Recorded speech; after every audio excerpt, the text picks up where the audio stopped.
নমস্কার বন্ধুরা, সবাইকে আমার চ্যানেলে স্বাগত। আজ বানাবো মাত্র 10 মিনিটে একটি খরচক টিফিন, যেটি চায়ের সাথে জমে যাবে। একদিকে চা বসিয়ে অন্যদিকে এই টিফিনটি তৈরি হয়ে যাবে। এই টিফিনটি বানানোর জন্য প্রথমেই নিয়ে নিলাম একটি মিক্সিং বোলের মধ্যে একটি ডিম। এর মধ্যে দিয়ে দিলাম 1/4 কাপ গুঁড়ো চিনি। আপনারা চাইলে গোটা চিনিটাও ব্যবহার করতে পারেন, তবে মিষ্টিটা আপনারা আপনাদের স্বাদ অনুযায়ী কমিয়ে কিংবা বাড়িয়ে দিতে পারেন। চিনিটাকে খুব ভালো করে ডিমের সাথে মিশিয়ে নেব। আমি গুঁড়ো চিনি দিয়েছিলাম, তাই সময়টা অনেকটাই কম লেগেছিল, কিন্তু গোটা চিনি দেয়া হলে সময়টা অনেকটাই লেগে যাবে। ডিম আর চিনির মিশ্রণের মধ্যে দিয়ে দেব 2 চামচ গুঁড়ো দুধ। গুঁড়ো দুধটা অবশ্যই দেওয়ার চেষ্টা করবেন, তাহলে এই টিফিনটা খেতে খুব সুন্দর হবে। আর দিয়ে দেব 2 চামচ রিফাইন তেল।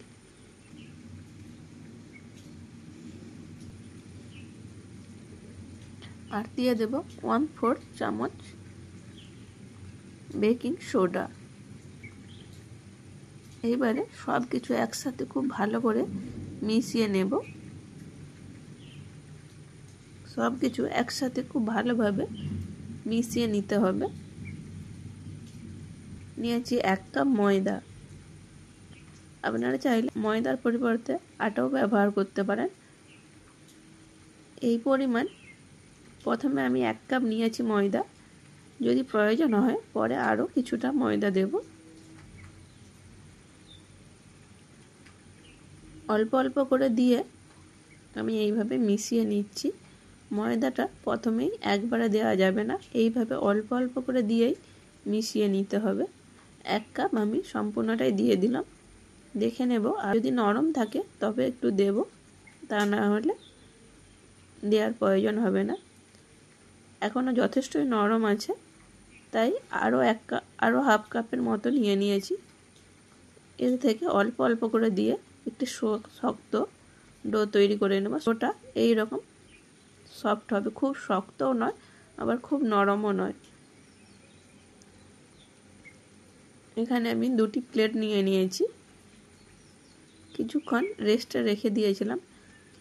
এখানে নিয়েছি কিছুটা সাদা তিল।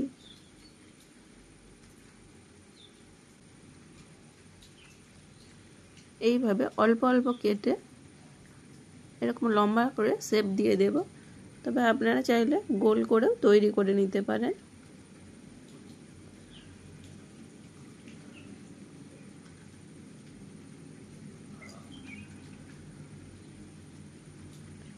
এইবার এটিকে যে সাদা তিলটা নিয়েছি তার উপর গড়িয়ে নেব। গড়িয়ে নিয়ে আবার হাতে একটু চাপ দিয়ে এইভাবে রোল করে নেব। এর ফলে তিলটা খুব ভালোভাবে আটকে যাবে।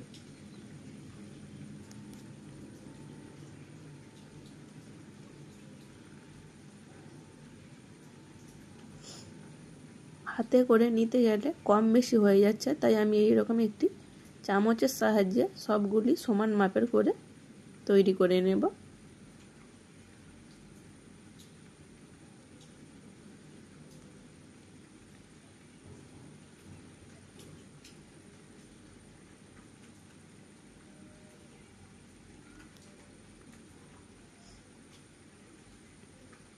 একইভাবে সবগুলি তৈরি করে নেব।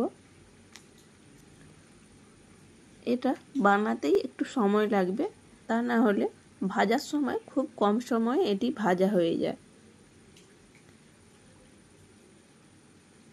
প্রথমে আমি তিল ছড়িয়ে রেখে দিয়েছিলাম, তারপর এইভাবে আরও কিছুটা হাতে এইভাবে চাপ দিয়ে রোল করে নেব। এতে খুব সুন্দর তিলগুলি আটকে যাবে। এইভাবে সবগুলি বানিয়ে নিয়েছি, এবারে ভেজে নেওয়ার পালা। গ্যাসের চুলায় একটি প্যান বসিয়ে দিয়েছি, দিয়ে দেব ভাজবার জন্য রিফাইন তেল। তেলটা খুব বেশি গরম করা চলবে না, হালকা গরম হলে ভেজে নিতে হবে। প্রথমেই যদি তেল খুব গরম হয়ে যায় তাহলে বাইরে থেকে রং চলে আসবে আর ভেতরে কাঁচা রয়ে যাবে, তাই হালকা গরম হলেই সেই রকম অবস্থায় এগুলিকে দিয়ে দিতে হবে। অল্প অল্প করে দিয়ে ভেজে নেব।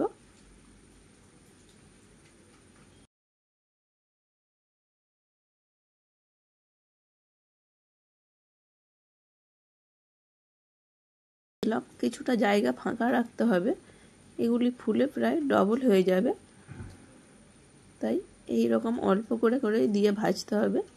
দেওয়ার কিছুক্ষণের মধ্যেই একদিক ভাজা হয়ে গেছে, এইভাবে উল্টে দেব।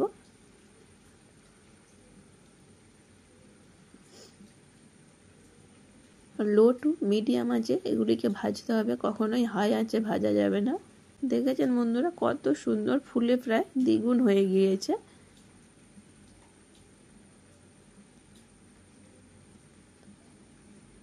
এইভাবে উল্টে পাল্টে দুই দিক ভেজে নিয়েছি, এইবারে তেল থেকে তুলে নেব।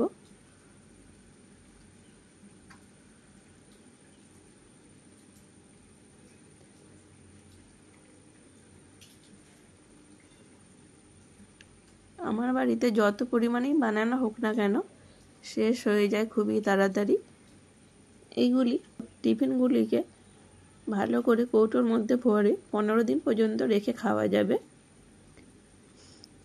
এটা ডুবো তেলে ভাজা হলেও ভেতরে এর তেল প্রবেশ করে না, এতটাই মজার খেতে হয় এগুলি।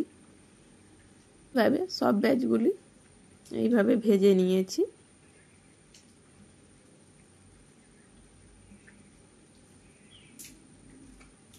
আমি একটু কড়া করেই ভেজেছি, তবে আপনারা যদি চান এতটা কড়া না করে ভাজতে পারেন।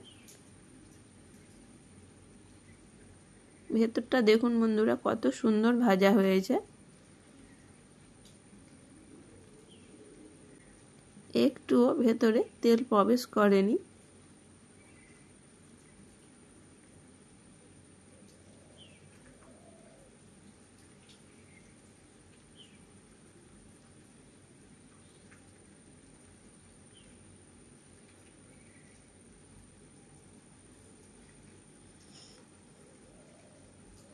রেসিপিটা ভালো লাগলে লাইক শেয়ার কমেন্ট করবেন এবং সাবস্ক্রাইব করে আমাকে সাপোর্ট করবেন।